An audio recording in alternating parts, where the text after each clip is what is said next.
People always tell me that without an expensive rig and pedals, sim racing isn't real sim racing, it's just suffering. I don't have the budget for professional hardware, but the real question is, can you actually break into real motorsport straight from your bedroom? And what do actual racing drivers who forget this past think about it? I decided not to use and reached out directly to absolute pros who know this grind inside out. We've got Sebastian Morris, a front-running GT3 race winner and former British GT champion who fought tooth and nail in real paddock. Loek Hartog, a top-tier international GT3 driver making waves in Porsche championships, and Moritz Loehner, a powerhouse multi-time champion of the ADAC Sim Racing Expo, who bridged the exact gap between virtual and real racing. I asked them 3 big questions about transition from a sim to real GT3 machinery. Here is what they had to say. First question: what is it like to transition from a simulator to a real heavy GT3 car?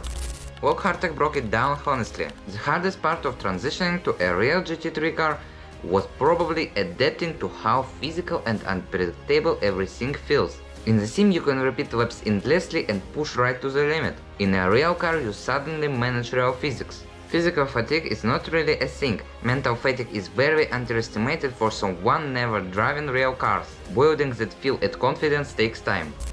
And Moritz Loehner added an interesting details about a sim racer mindset. But then you actually sit in that race car and drive for the first time, and it kind of feels underwhelming because it's so close to sim racing. So you do sim racing every single day in your room. Every single day you do sim racing, every single day you drive. And then you go into the real car and it's more or less the same thing with a bit of obviously G-forces, a bit more vibration, but the grand scheme of things, it's the same thing. When you spend years practicing in your room, your first time on a real track feels almost familiar because your brain has already seen it all. The real adjustment is just dealing with heavy G-force and physical G-loads. If visual skills actually work, why isn't everyone racing in real life? Moving to our second question. What is the biggest wall to climb and does a massive budget solve everything? Sebastian Morris shatters the illusion about category exposure. I think, to be honest, the hardest wall that I've had to climb is trying to convince sponsors to come on board when the viewing figures are essentially quite low compared to that of F1 and IndyCar and NASCAR, etc.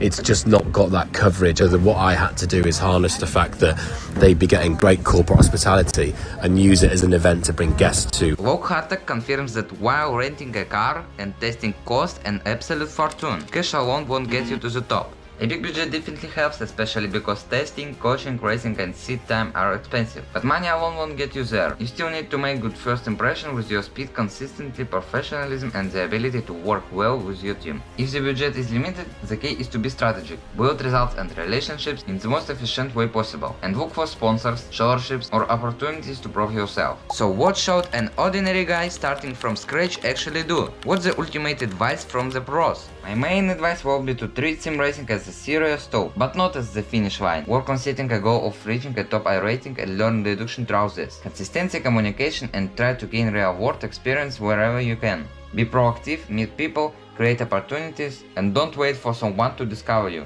And here is crucial point. The guys are totally right about media presence and sponsors in real world motorsport.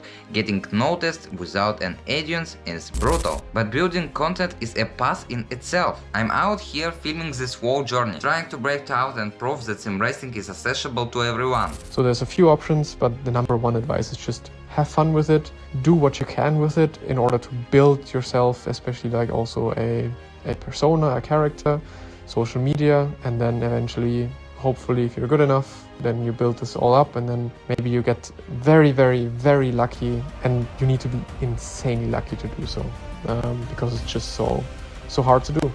The one piece of advice that I would give would be to just keep pushing. It's an incredibly hard sport. I'm lucky to have had a great career, but I was still doubting that I could be a fully fledged professional even before I signed with Bentley. And then all of a sudden I got a phone call from Malcolm Wilson saying, yeah, you know, we'd like you to be a Bentley boy, come on board here. So if you're passionate enough about it, just don't give it up. So let's ignore the toxic gatekeepers telling us we need expensive multi-$1,000 gear to enjoy racing. We drive because we love it. If you vibe with this journey, hit subscribe, drop a comment. Let's see if we can gather all the true sim racing lovers right here.